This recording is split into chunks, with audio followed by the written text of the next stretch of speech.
Well, maybe we wouldn't sound so bad if some people didn't try to play with big, meaty claws. What did you say, punk? Look what I caught the other day. It's a live one. The MSM-07 Z'gok is an amphibious Zeon unit in Gundam vs Zeta Gundam, the coolest mobile suit in Gundam Seed Freedom, and the only crustacean capable of frying rice, aside from shrimps. It resides in the 195 points bracket alongside the Mephis, the Hyzak, and the gun tank. Surprisingly enough, its shell is pretty sturdy, sporting 480 HP. The Z'gok also comes in Char Aznable Red, with this variant costing 225 points and sacrificing some of its HP in favor of speed and slightly better performing melee moves. Since it is an amphibious unit, the Z'gok gains a mobility bonus when submerged in deep water, making it a great pick for maps that do feature it. When underwater, its boost gauge does not deplete unless you input a boost stepping motion while holding the jump button, which makes it cruise underwater. In this state, both its main weapon and its sub-weapon can be fired while moving.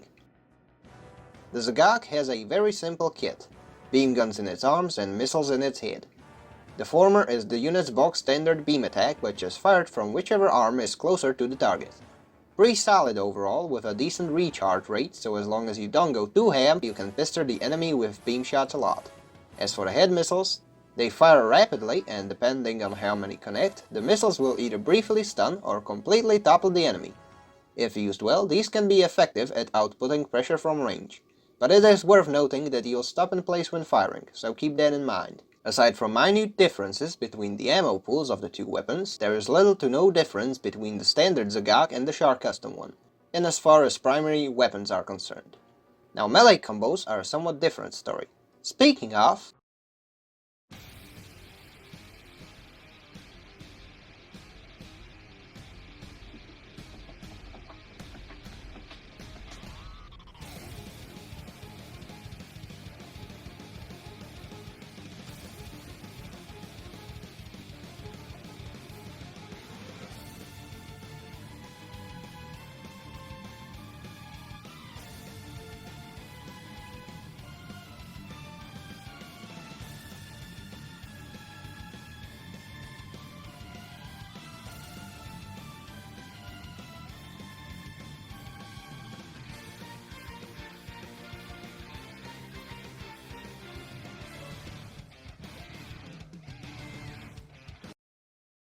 One of the major upsides to the Z'gok's kit is the fact that since the unit's beam guns are integrated into its arms alongside its claws, it doesn't have to go through the usual weapon switching animation that usually occurs when you go into melee while using a handheld ranged weapon.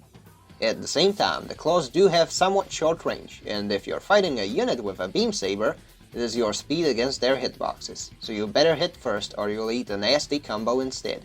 While its ranged presence is the Z'gok's strong suit, its melee isn't too shabby either, featuring a decent standard combo with good damage, as well as shorter melee attacks like the ground dash, air dash, and special melee.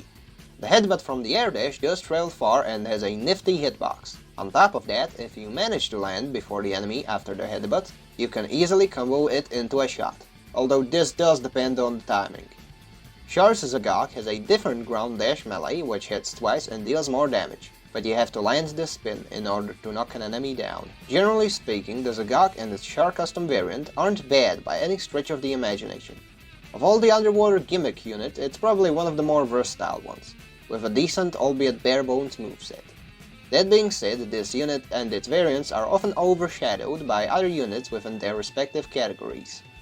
Even so, it can get the job done. As always, feel free to like, comment and subscribe, and if you'd like to see me cover a specific unit or anything Gundam game related, just let me know. Until next time, this is Sherlad, signing out.